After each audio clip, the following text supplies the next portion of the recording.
नमस्कार. आत्ता माझ्याबरोबर आहेत श्री अवधूत काळे. काळे सर नमस्कार. नमस्कार.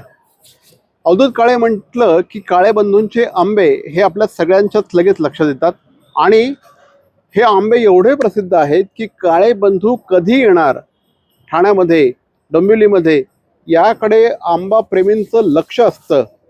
एखाद्या व्यवसायामध्ये स्वतःचा ब्रँड निर्माण करणं हे किती अवघड असतं आणि आंब्यासारख्या व्यवसायामध्ये आज ठाणे शहरात कमीत कमी 200 ठिकाणी 300 ठिकाणी आंबे विक्रेते असतील, पण काळे बंधूंनी स्वतःचा ब्रँड विकसित केलेला आहे. अनेक जण येतात इथे आणि म्हणत असतात की आम्ही तुमच्या आंब्यांसाठी थांबलेलो आहे. काळे सर, किती वर्ष आहात या बिझनेसमध्ये? मी 1992 पासून म्हणजे ह्या व्यवसायाला सुरुवात केली. बीकॉम झालो, नोकऱ्या नव्हत्या, त्यामुळे चांगला आंबा देणं हे माझ्या डोक्यात होतं. कारण मुंबईला चांगला आंबा मिळायचा नाही. ते असल्यामुळे मी म्हटलं आपण चांगला आंबा विकायला सुरुवात करूया. बरोबर. असं 1992 पासून आज 35 वर्ष, यंदाचं 35वं वर्ष ह्याच व्यवसायात आहे. बाकी मी दुसरं काही करत नाही, फक्त फोकस करतो आंबा व्यवसायावर, बस. एक्झॅक्टली. फक्त गेल्या 35 वर्षांपासून ते फक्त आंबे विकतायत. एक प्रकारे काळे बंधू हा ब्रँड झालेला आहे. बरोबर. म्हणजे असे अनेक चोखंदळ ग्राहक मी इथे बघतो की जे येतात आणि फक्त यांचेच आंबे खातात. असं हा जो ब्रँड तयार केलेला आहे, ह्या ब्रँडच्या पाठीमागे काय मेहनत आहे? मेन म्हणजे आम्ही घेताना बागा चोखंदळपणे चांगल्या बागा विकत घेतो आणि त्याच्यापेक्षा सुद्धा आमची जी तोडणी आहे ते लोक 15-15 दिवस लवकर आंबा तोडतात. त्यामुळे तो देवगडचाच असतो, पण खाताना पानसट लागतो, पचपचित. तर प्रॉपर जर तोडणी मॅच्युअर्ड झाली आणि जर तो आंबा पिकवला, 7व्या दिवशी आंबा बाहेर पडला आडीतून, की त्याला शेवटपर्यंत गोडवा निर्माण होतो आणि आमरस सुद्धा खाताना तो वेगळा वाटतो. नंतर तो गिळगिळीत आमरस खाताना बाहेरचा वाटतो. त्यामुळे लोकांना जे समाधान आहे ना, ते आम्ही देण्याचा जास्तीत जास्त प्रयत्न करतो. पण मग त्यामुळे 15 दिवस रेट लोकांपेक्षा आमचे तेच असतात. लोकांचे जेव्हा आज उतरतात तेव्हा आमचे 15 दिवसांत उतरतात. कारण एका बागेत आम्ही 20-20 वेळा तोडणीला जातो आणि बाकीचे लोक 3 किंवा 4 वेळेला अख्खी बाग कोरडं करून टाकतात. म्हणजे तो कोवळाच माल काढतात. कारण का त्यांना मार्केटला पाठवायचा असतो. मार्केटला दिवसाला रेट पडत असतो. त्याच्यामुळे जास्तीत जास्त कोवळा मार्केटला जाईल आणि पैसा आपल्याला मिळेल ही भावना असते. आमचा स्वतःचा विक्रीचा व्यवसाय असल्यामुळे आम्हाला तो प्रश्न नाही. चांगल्या गिरायकाला चांगल्या किमतीत आंबा द्यायचा, त्यामुळे तो आम्ही योग्य पद्धतीनं तोडतो. हे त्याची खासियत. म्हणजे यांचं वैशिष्ट्य हे असं आहे की अनेक जे आंबे विक्रेते असतात हे APMC मधनं किंवा आणखी कुठून तरी माल विकत घेतात, पण काळे बंधूंकडे जो देवगडचा अस्सल हापूस येतो, हा हापूस त्यांनी घेतलेल्या बागांमधनं असतो आणि तोडणी मेन. एक्झॅक्टली. कशा पद्धतीने तुम्ही हे सगळं डिसाईड करत असता, कुठल्या बागा घ्यायच्या, काय घ्यायच्या, की वर्षानुवर्ष त्या आम्ही तिकडचंच असल्यामुळे साधारण आता 35 वर्ष आम्ही बागा विविध वापरलेले आहेत. त्यामुळे कुठची चांगली आहे, कुठची वाईट आहे, कुठचा एरिया चांगला आहे हा आता नजरेत बसलेला आहे. परत दुसरं काय असतं, तुम्ही बागा घ्यायला गेलात तर 100 पेटी असते, तिथे शेतकरी 500 पेटी म्हणून सांगतो. तो तुमचा अभ्यास पाहिजे. नंतर तुम्हाला जर स्वतःला नॉलेज नसलं तर तुम्ही 500 पेटी प्रमाण पैसा दिलात तर तुम्ही इकडे लॉस मध्ये जाल. म्हणजे बाग घेताना बागेची ही कशी आहे, माती कशी आहे, की दगड जास्ती आहे. दगड जास्ती असला तर उष्णतेनात साका येतो. लोकांना वाटतं हे काहीतरी भयंकर, हा फसवतोय की काय मनुष्य, तर तसं नाही. आता 42 वगैरे टेम्परेचर झालं, त्यामुळे देवगडच्या हापूस मध्ये आतून साका येतो. तो काय आंबा पडलेला वगैरे नसतो, पण ती कापूस होण्याची प्रक्रिया होते. म्हणून लोक काय करतात, तो कापूस होऊ नये म्हणून कोवळा माल काढतात. कोवळा माल काढल्याने की त्याला चव लागत नाही. आम्ही एकदम जून काढतो, मग आमच्यात साका येतो. मग त्याला दुसरा उपाय काय तर रिप्लेसमेंट. तुमचे बाबा 4 खराब झाले असतील तर 4 घेऊन जा. ह्याच्यापेक्षा आपण काहीच करू शकत नाही, कारण एक्सरे मशीन नाही की आंबा टाकला की तो आज चांगला आहे की वाईट आहे समजायला. बरोबर, हेच आहे, बाकी दुसरं काहीच नाही. पण त्यांना प्रॉपर चव मिळते. त्यामुळे तुम्ही साधारणपणे 35 वर्षापूर्वी ह्या व्यवसायाला सुरुवात केली. कसे काय आला होता त्या व्यवसायामध्ये? म्हणजे मला मुंबईत यायचंच नव्हतं, पण आमचे एक मामा राहत होते, त्यांनी मला मुंबईत आणलं. म्हणजे तुम्ही त्यावेळेस देवगडलाच होतो. गोखले कॉलेजला माझं राजापूरला उपळे म्हणून गाव आहे. बागा घेतो आम्ही देवगडला. आणि मग कॉलेज केल्यानंतर बीकॉम झाल्यानंतर नोकरी कुठे नव्हती. तो मामा म्हणाला नाही तू मुंबईत यायचंस आणि व्यवसाय नोकरी करायची, पण मला नोकरीत इंटरेस्ट नव्हता. मग आता दुसरा व्यवसाय काय करणार, तर आपल्याकडे भांडवल काहीच नव्हतं. मग भाड्याची जागा घेऊन आपल्याला जे करता येईल तो आंब्याच्या व्यवसायात म्हटलं आपण शिरूया आणि तिकडनं हे 35 वर्ष वाढत नाही. एक्झॅक्टली. ज्यावेळेस मुंबईमध्ये आलात एवढा मोठा व्यवसाय होईल असं वाटलं होतं? एवढं डोक्यातच सुरुवात कशी झाली होती? कारण तेव्हा दिवसाची 5,000 रुपये विक्री व्हायची. त्यामुळे असा अंदाज मी केला होता की काही वर्षांनी आपली दिवसाची 25,000 रुपये विक्री होईल. बरोबर बरोबर. आता एक डझनचाच भाव 2,500 3,000 झाला आहे. काय फरक पडतोय का या सगळ्या 2,500 3,000 भाव झालेला आहे? म्हणजे तुम्हाला सांगतो, आंबा व्यवसाय जो आहे तो आता म्हणजे डिक्रीज कडे खालावत चाललेला आहे. कारण उष्णता वाढत चालली आहे. त्यामुळे मनासारखी तुम्ही पैसा दिलात तरी चांगल्या बागा तुम्हाला मिळत नाहीशा झाल्या आहेत. 100त 2 किंवा 3 बागा अशा असतात की तुम्ही स्वतः आंबा विकू शकाल अशाच लायकीच्या राहिल्या आहेत. बरोबर. शेतकऱ्यांचा फवारणी खर्च अवाढव्य वाढलाय, पण त्या मानाने त्यांना पैसा मिळत नाहीये. अशा सगळ्या गोष्टी झालेल्या आहेत. आंबा आला तरी त्याचं खराबाचं प्रमाण भरपूर आहे. एका पेटीत 2-2 डझन आंबा फेकावा लागतो. मग ते पैसे चांगल्या आंब्यावर बसवावे लागतात. लोकांना वाटतो एवढा महाग आंबा कसा काय, पण जर चांगला आंबा द्यायचा झाला, जून आंबा द्यायचा झाला तर 2 डझन त्याला एका पेटीत आंबा फेकावा लागतो. मग ते पैसे बसवणार कशावर? ते चांगल्या आंब्यावर बसतात. बरोबर. म्हणून तो 2,000 2,500 1,800 रुपये असा आंबा दिसतो. नंतर नुसत्या हिरव्या पेटीचा रेट ऐकलात तर 3,000ला पेटी, 2,500ला पेटी असं आपण ऐकतो. अरे 2,500ला पेटी आणि मग 1,800 रुपये डझन कसा काय? पण ती नुसती हिरव्या आंब्याच्या पेटीच्या रेटवर काही ते अवलंबून नसतं. त्याच्यात अर्धी पेटी सुद्धा खराब जाते. असा सगळा तो व्यवसाय आहे. तुमची सुरुवात कशी होते या सगळ्या आता सीझन मध्ये आंबा तुम्ही इथे विक्रीला येतात, पण त्याच्या आधीपासून सुरुवात कशी होते? आधीपासून म्हणजे फेब्रुवारीत आम्ही हल्ली फवारणीला बागा घेतच नाही, कारण तो सट्टा झालेला आहे. तुमची समजा खास बाग असेल तर आम्ही बघतो, अंदाज करतो, त्या व्यापाऱ्याला बागवाल्याला सांगतो आम्ही एवढे तुला पैसे देऊ. तर दोघांचं आमचं म्हणजे पटलं तर मग ती बाग आम्ही आमच्या ताब्यात घेतो आणि मग तोडणीला साधारण 1 मार्च पासून सुरुवात करतो. करेक्ट. आणि आता गेल्या काही वर्षांमध्ये हवामान खूप मोठ्या प्रमाणात बदललेलं आहे. या वर्षी आपण बघतोय 45 डिग्री पर्यंत टेम्परेचर गेलेलं आहे. जळगाव वगैरे साईडला, कोकणामध्ये मोठ्या प्रमाणात टेम्परेचर वाढलेलं आहे. या सगळ्याचा आंब्याच्या उत्पादनावर कशा पद्धतीने? आंब्याच्या उत्पादनावर म्हणजे पूर्वी ज्या बागेतून 1,000 पेटी आंबे निघायचे तिथे आता 200 ते 250 पेटी आंबे निघतात. काय बोलताय? एवढा फरक झालेला आहे. त्या आंब्याची पानं पूर्वी जर बघितली तर अशी हातभर लांब अशी पानं असायची. आता ती पानं म्हणजे अशी ही होऊन गेली, रोगट. पाण्याची पातळी जशी खोल चालली तशी त्या झाडांना पाणी पण मिळायचं कमी झालं. आणि मेन म्हणजे बागायतदारांनी खूप रसायन वापरलं, खूप रासायनिक खतं वापरली आंबा जास्ती येण्यासाठी. त्याचं फळ आता हे दिसायला हळूहळू लागलेलं आहे. ह्या सगळ्यावर तुम्ही कशा पद्धतीने मात करता आहात? कारण एवढा मोठ्या प्रमाणामध्ये आता 35 वर्षामध्ये खऱ्या अर्थाने ब्रँड झालेला आहे. बरोबर. ओके. नॅचरल लोकांच्या तुमच्याकडनं त्याच अपेक्षा आहेत ज्या साधारणपणे गेल्या 10, 15, 20 वर्षापासून आहेत. तुम्ही कशा पद्धतीने या सगळ्या आव्हानांना सामोरं जातोय? की तो ब्रँड टिकवण्यासाठी आपल्या डोक्याला खूप त्रास होतो, कारण चांगल्या बागा मिळत नाहीशा झाल्या. हिरवा आंबा असताना बाग चांगली म्हणून वाटते, पण पिकल्यानंतर त्या मालाला त्याप्रमाणे दर्जा मिळत नाहीये. त्यामुळे दिवसेंदिवस हे अवघड झालाय. त्यामुळे आता आम्ही व्याप आमचा आहे तो म्हणजे जास्त वाढवत नाही होत. जी कस्टमर आहेत ज्यांना चांगला आंबा पूर्वीपासून आपल्याकडे जी येणारी आहेत त्यांना चांगला आंबा कसा मिळेल, तर हल्ली काय झालंय की कोणी उठतो सुटतो तो आंबा व्यवसायात शिरलेला आहे. हल्ली ऑनलाईन हे माध्यम झालेलं आहे. 1,200 रुपये डझन, 1,000 रुपये डझन म्हटलं की लोकांना वाटतं वा स्वस्तात आंबा आपल्याला देतो. घरी आल्यानंतर त्याची फसवणूक होते. रिप्लेस मागायला जायला गेलात तर तो असतो कुठेतरी गावाला आणि मुंबईला माल आलेला असतो. आपलं तसं नसतं. तर इथेच आंबा नेल्याबरोबर समजा खराब आला तरी एक आंबा खराब झाला, 2 आंबा खराब झाला तर आपण त्याला रिप्लेस देऊ शकतो. त्यामुळे त्या ग्राहकाचं नुकसान होत नाही.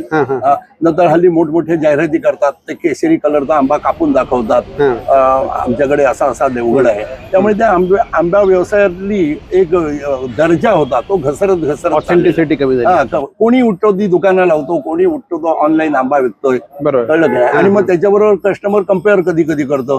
तुमचा 2,000 रुपये बाहेर 1,000 रुपये मिळतो. मग आम्ही त्यांना सांगतो 1,000 रुपये मिळतो तर अजून तुम्हाला काय पाहिजे, तिथेच तुम्ही आंबा खरेदी करा. बरोबर की नाही? एवढा जर स्वस्त मिळतो तर मग तुम्ही एवढे पैसे कशाला घालवताय? एवढे वर्ष म्हणजे काळे बंधूंचा आंबा हा इतरांपेक्षा दर्जेदार असतो. ऍट द सेम टाइम तो एक्सपेन्सिव्ह देखील असतो. पण तो एक्सपेन्सिव्ह असून देखील एवढी वर्ष कस्टमर तुम्ही टिकवून ठेवलेला आहे. टिकून ठेवलेला आहे याला अर्थ म्हणजे जसा आम्ही चांगला आंबा विकण्याचा प्रयत्न करतो तशीच आमची कस्टमर सुद्धा चांगल्या प्रकारचं खाणारी आहेत, म्हणून आम्ही हा दर्जा टिकवू शकतो. करेक्ट आहे. समजा कस्टमरच 1000 आणि 1200 रुपये डझनचं जर असतं तर मला चांगल्या बागा खरेदी करता आल्याच नसत्या, चांगला पायरी खरेदी करताच आला नसता. पण कस्टमर सुद्धा त्याच दर्जाचं आहे. बरोबर. कायमकडे येणारं कस्टमर हे वेगळ्या प्रकारचं आहे. कळलं की नाही? Right right. ज्यांना यायचं नाही ते आमच्यावर टीका पण करणारे आहेत. बरोबर. कळलं की नाही? पण ते कधी नेत पण नाही आणि ओनली टीकाच करणारे असतात, त्यामुळे तो काही फरक पडत नाही. पण वर्षानुवर्ष जे कस्टमर आहे ते 35-35 वर्ष माझ्याकडे येते. बरोबर आहे. मी अगदी मागे एकदा आलो होतो, सुधीर दळवी आले होते आणि सुधीर दळवींनी एवढी तोंड भरून तारीफ केली होती.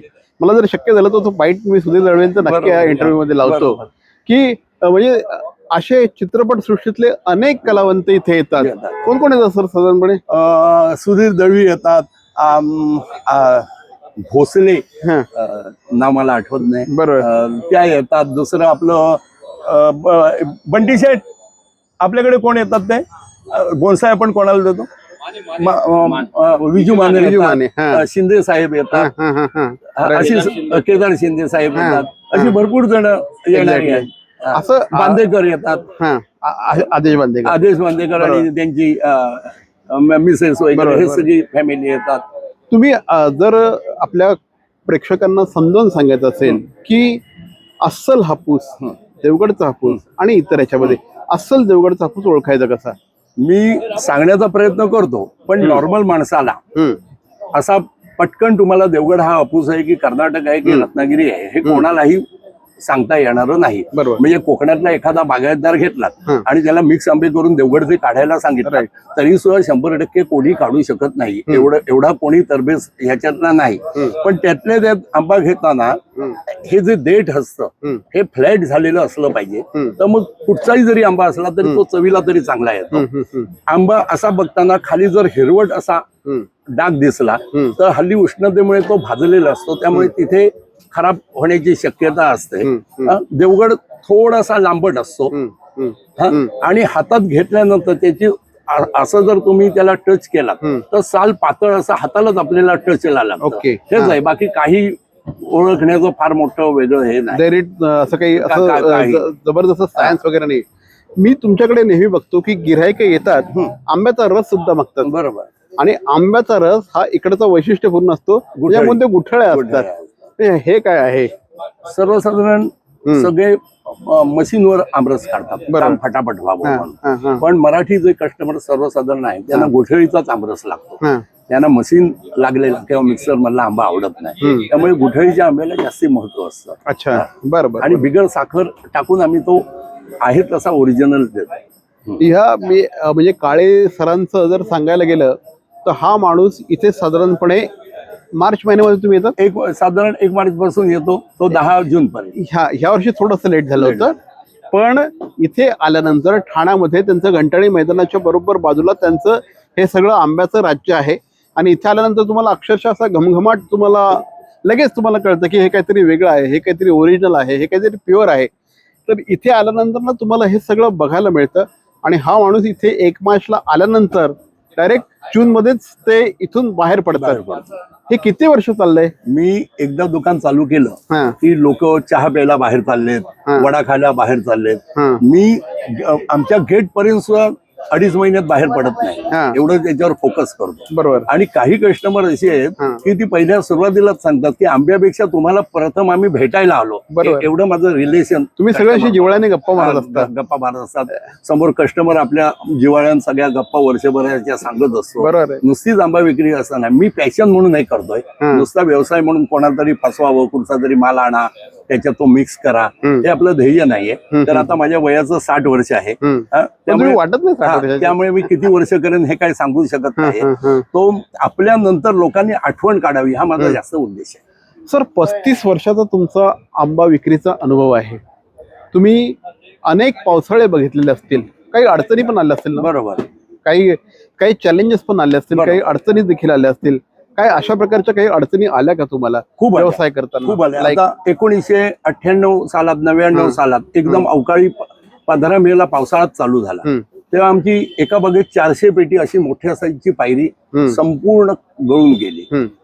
त्यामुळे 15 मेला पाऊस आल्यानंतर पुढचं काय सगळा धंदाच हा झाला, असे भरपूर फटके घेतले. कधी कधी देवगडला मोठ्या मोठ्या बागा घेतल्या, त्या प्रत्येक आंबा कापला की आतून खराब. आणि आमचं कसं असतं, आम्ही बाग घेतल्यानंतर 100% पेमेंट शेतकऱ्याला देतो, शेतकऱ्याला फसवायचं नाही. आमच्याकडे असे अनेक व्यापारी आहेत 90% की 10 लाखाला बाग घेतील, 2 लाख रुपये ऍडव्हान्स देतील आणि नंतर मेलो मेलो म्हणून हात वर करतील. तर ते आम्हाला आवडणार नाही. माझं कुठेही देवगडमध्ये जा आणि काळे बंधू म्हणून नाव विचारा की काळ्यांनी तुमचे बागेचे 10,000 रुपये तरी कधी ठेवलेत का, तर तुम्हाला सांगणारा एकही कोणी भेटणार नाही. त्यामुळे आम्हाला गिरायकांवर तो रेट लावावा लागतो, कारण आपल्याला कोणाचीच फसवणूक करायची नाही.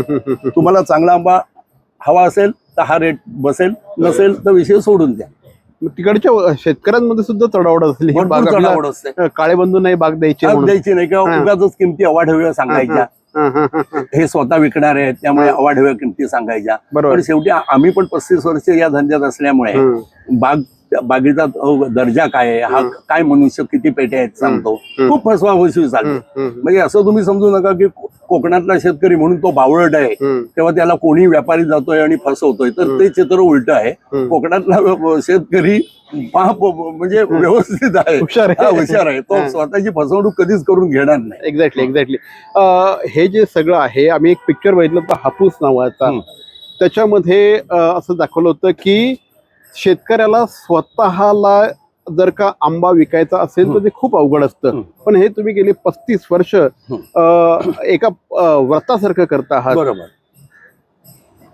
काय पुढे काय करावं असं वाटतंय? पुढे काही करावं असं वाटत नाही. म्हणजे मी असंपर्यंत हा मला व्यवसाय करायचा आहे. ह्याच्यात पुढे कोणी येणारी नाहीयेत आणि त्यांना जमेल असं सुद्धा सांगता येत नाही. आणि ह्या व्यवसायात सगळेच का पडत नाही, तर स्वतः तुम्हाला काम करण्याची तुमची कॅपॅसिटी पाहिजे. बरोबर. मी कधी कधी 7ला उठतो तर 10ला असा ताट होतो अजूनही. तुम्ही स्वतः जर सॉर्टिंग करत असाल तर दुकान व्यवस्थित लागतं, त्यातला खराब माल तुम्ही व्यवस्थित काढता. हे लोकांवर तुम्ही डिपेंड असाल तर हे तुम्ही काही करू शकत नाही. लोकांना हल्ली कसं पाहिजे, फास्ट मनी पाहिजे, हातात मोबाईल पाहिजे, इकडे ह्या हॉटेलमध्ये जेवायला गेला, त्या हॉटेलमध्ये जेवायला गेला, असं करून हा व्यवसाय होणारा नाही. इथे जातीन पूर्ण लक्ष पाहिजे. म्हणजे खराब आंब्यावर पण लक्ष पाहिजे, ते चांगल्या आंब्यावर पण लक्ष पाहिजे आणि तुमची स्वतः काम करण्याची कॅपॅसिटी पाहिजे. आणि मेन म्हणजे कॅल्क्युलेशन डोक्यात पाहिजे. शिक्षण कमी असल्यामुळे कधी कधी लोक ह्याच्यात उतरतात आणि त्यांना ऍव्हरेज म्हणजे काय, आपण खरेदीचा ऍव्हरेज काय, विक्रीचा ऍव्हरेज काय हे माहिती पण नसतं. मला रात्री जरी विचारलं तरी आतापर्यंत आलेल्या पेट्यांचं सेलिंग ऍव्हरेज काय आणि परचेस ऍव्हरेज काय हे मी रात्री झोपेत तुम्हाला सांगू शकतो. प्रत्येक गाडीचं ऍव्हरेज काय पडलं, खाली गेलंय की वर गेलं, त्याप्रमाणे रेट कसा ठेवायचा, हे खूप म्हणजे बीकॉम साईड असल्यामुळे, कॉमर्स साईड असल्यामुळे त्याचा उपयोग मला इथे झाला. तरुणांना काय सांगाल? कारण तुमचा व्यवसायातला अनुभव आंबा विक्री नाही, एक व्यवसाय म्हणून खूप व्यवसाय म्हणून म्हणजे ह्याला खूप डिमांड आहे. पण तुम्ही चांगली वस्तू देण्याचा प्रयत्न केला पाहिजे. तर आता 95% असा दर्जा घसरलाय की चांगली वस्तू द्यायचीच नाही. बरोबर. फक्त पैसा घ्यायचा, पण चांगली वस्तू म्हणजे तळमळीपासून इथून जी लागते की आपण बाबा चांगलं देऊया, त्याचा हात असा आला पाहिजे, ही वृत्ती नाहीशी झाली. आंबे भारी होते असं वाव फॅक्टर आला पाहिजे, असं जे झालं पाहिजे, ती वृत्ती नाहीये. मला पैसा किती मिळाला ही वृत्ती आहे. त्यामुळे जो कोण तरुण उतरणार त्याला ही जर श्रद्धा त्याने जर ठेवली तर नक्की तो सक्सेस होईल. तुमच्या व्यवसायाच्या 35 वर्षांचं सार काय, तुम्हाला काय वाटतं? जर अनेक आता खूप सारे नवनवीन गोष्टी आलेल्या आहेत, आता स्टार्टअप आलेला आहे की ज्याच्यामध्ये फक्त व्हॅल्युएशनवर गेम सगळा चालू असतो. आता जर काळे बंधूंचं व्हॅल्युएशन काढायला झालं तर ते प्रचंड मोठं व्हॅल्युएशन असणार आहे. पण ह्या एक मगाशी बोलता बोलता तुम्ही फोकस बद्दल बोललात की माझा पूर्णपणे फोकस गेले 3 महिने साधारणपणे विक्रीच्या काळात पूर्णपणे असतो. याचं किती महत्व आहे या सगळ्या व्यवसायामध्ये? ह्याचंच महत्व खूप आहे. आता इथे सेलिंग, आंबा पिक्का विकणं ही शेवटची क्रिया झाली. बरोबर. मोहर येणं, आंबा छोटा असणं, मोठा होणं, मग तो पेटीत भरणं, ही पहिली प्रक्रिया झाली. पण सेलिंग जेव्हा पिक्का करता तेव्हा दुसऱ्या दिवशी तुम्हाला लगेच रिपोर्ट येतो किंवा एका तासात येतो, अहो काळे आंबे खराब निघाले, अहो आंबे चांगले निघाले. त्यामुळे तो आंबा देताना प्रत्येक गिरायकाला जास्तीत जास्त चांगला कसा जाईल हा देण्याचा प्रयत्न करायचा. बरोबर. बरं, हा व्यवसाय असा आहे की तुम्ही कोट्याधीश होऊ शकत नाही. एक मानसिक समाधान म्हणजे आजपर्यंत माझी स्वतःची एक कार सुद्धा नाहीये. 35 वर्ष धंदा करून, म्हणजे लोकांना वाटेल अरे काय टर्नओव्हर होतात, हे होतात, ह्याच्यात खर्च अमाप आहेत. ते जाऊन देवाच्या कृपेने आपल्याला अन्न वस्त्र निवारायला काही काळजी आहे. हे जर तुम्हाला चालणारं असेल तर हा व्यवसाय करा. पण तुम्हाला फास्ट वर्षाला 1-1 करोड 2-2 करोड अशा जर इच्छा असतील तर ह्या धंद्यात होणार नाही. एक्झॅक्टली. काळेबंधू, आम्ही तुम्हाला नेहमी बघत असतो की मराठी माणूस आहे, पण इथे आंब्याचा विक्री व्यवसाय करत असताना शेअर मार्केटमध्ये पण तुमचं खूप लक्ष असतं. ते कसं काय कॉम्बिनेशन? कॉम्बिनेशन म्हणजे तुम्हाला थोडक्यात सांगतो. मी 1999 सालात वगैरे कोकम सरबत विकायचो. त्याला नीलकमलचे ड्रम आणायचो. तेव्हा मला वाटायचं नीलकमल प्लॅस्टिक सगळे वापरतात, म्हणजे नीलकमलचा शेअर वर जाऊ शकतो, म्हणून नीलकमलचे मी हजारात शेअर घेतले. तो कुठच्या कुठे गेला, तो प्रॉफिट झाला. असं मी फोकस करतो की कुठच्या गोष्टीला. आता पॉलिकॅपची वायर सगळे वापरतात, तर बाबा पॉलिकॅपची वायर सगळे वापरतात म्हणजे पॉलिकॅपची कंपनी वर जाणार. 1000 रुपयाचा शेअर होता. मी लोकांना, माझ्या कस्टमरना सुद्धा हा ऍडवाइस करतो, पॉलिकॅपचे शेअर घ्या. काही कस्टमर येऊन सांगतात की वा तुम्ही सांगितलेलं टिप्स बरोबर झाली. तो आज 7000वर पॉलिकॅपचा शेअर गेला. मग मी काय करत गेलो की माझ्यातला एक छोटासा भाग दरवर्षी शेअर मध्ये इन्व्हेस्ट करत गेलो. त्याच्यावर मी उभा आहे. बरोबर, नुसत्या आंब्यावर मी उभा नाही. एक्झॅक्टली. पण ती जी छोटी छोटी केलेली गुंतवणूक ती आज मला व्यवस्थित साथ देते. आमच्या मराठी व्यावसायिकांना काय सांगाल, जर त्यांना व्यवसायामध्ये यशस्वी व्हायचं असेल, त्यांना जर का त्यांच्या व्यवसायातला काळेबंधू व्हायचा असेल तर काय करायला पाहिजे? तुम्ही प्रथम छोटी सुरुवात करा, पण दर्जेदार सुरुवात करा. कोणाच्या तरी पेट्या विकत घेतल्या, कुठेतरी विकल्या, ह्याच्यात तुमची क्वालिटी होणार नाही. त्यामुळे आज आमची खोटी नावं सुद्धा काळेबंधू म्हणून सगळीकडे फिरतायत. फक्त ठाण्यात खूप ठिकाणी असं ऐकायला मिळतं की काळेबंधू म्हणजे तुम्हीच का पुण्यात इकडे लावलाय, कोल्हापुरात लावलाय, इकडे डोंबिवलीत लावलाय, इकडे लावलाय. तर माझं फक्त घंटाळी रोडला एकच दुकान मी गेली 35 वर्ष चालवतोय, आणि एक डोंबिवलीला फडके रोडला आहे. ह्याच्या व्यतिरिक्त मी अवाढव्य धंदा लावूही शकत नाही. लावला तर त्याचा दर्जा मिळणारही नाही. एवढा आंबा अमाप नसतो की सगळा दर्जेदार आंबा आपण सगळ्यांना पुरवू शकतो. कारण 100त 2 बागा फक्त चांगल्या असतात. तुमच्या लक्षात आलं? असं नाही की साड्यांची ऑर्डर दिली की 100 साड्या त्याच प्रकारच्या आपल्या दुकानात येऊन पडतील, असा आंबा व्यवसाय नाही. बरोबर. त्यामुळे हे 2 काउंटर आहेत, एवढाच भरपूर होतो, लोकांना तेवढा चांगला मिळतो. उगाच जास्त वाढवत जाऊन आपलं नाव खराब करायचं नाही. पुढे काय करावं असं वाटतं? पुढे काही नाही, हाच आंबा व्यवसाय शेवटपर्यंत चालवायचा बस. पुढच्या पिढीला आणलंय की नाही व्यवसायामध्ये? पुढची पिढी ह्याच्यात येण्यासारखी नाहीये. म्हणजे माझा एक पुतणे आहे, तो गावाकडचं आता सगळं सांभाळतोय. बरोबर. पण तो ह्या धंद्याला 2 माणसं लागतात, एक इकडे विक्री करणारा आणि तेवढाच तिकडे पाठवणारा. बरोबर. तो पुतण्या माझं काम करतोय, पार्थ काळे म्हणून. तो MD डॉक्टर आहे, पण तरी पण त्याने आंब्यात इंटरेस्ट दाखवलाय. क्या बात आहे. आणि तो पाठवण्याचं सगळं काम करतोय. मी इकडे मला होईल तसं, आता माझं पण वय होत चाललेलं आहे, त्यामुळे त्याला म्हटलं जोपर्यंत आपलं होईल तोपर्यंत हा व्यवसाय चालू ठेवूया, नंतर पुढचं तो मॅनेजमेंट करेल कसं काय करायचं. तर हे होते श्री काळे, अवधूत काळे. 35 वर्षांचा त्यांचं ही तपश्चर्या आहे. 35 वर्षांपासून हा व्यवसाय ते करतायत, आणि न ठोके, म्हणजे म्हणतात ना की ताल ठोके दुसऱ्यांपेक्षा जास्त रेट घेत आहेत, ताल ठोके इतरांपेक्षा खूप जबरदस्त क्वालिटी देत आहेत.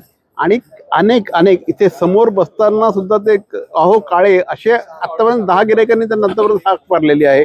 आणि हे जे गिराईक आणि विक्रेते यांच्याबद्दल जे नातं आहे ना, हे फक्त इथेच दिसून येतं. सचोटी पाहिजे, मेन सचोटी पाहिजे. कुठच्याही धंद्यात तुम्ही सचोटीने उतरलाय तर तो धंदा हमखास होणारच. आणि ज्या व्यवसायात एक तप तुम्ही काढलं 12 वर्षाचा, तर तो धंदा पुढे चालूच राहणार. क्या बात. तर सर, एवढ्या सगळ्या गोतावळ्यामधून तुम्ही वेळ दिलात, आमच्याशी बोललात, त्याबद्दल धन्यवाद. नमस्कार.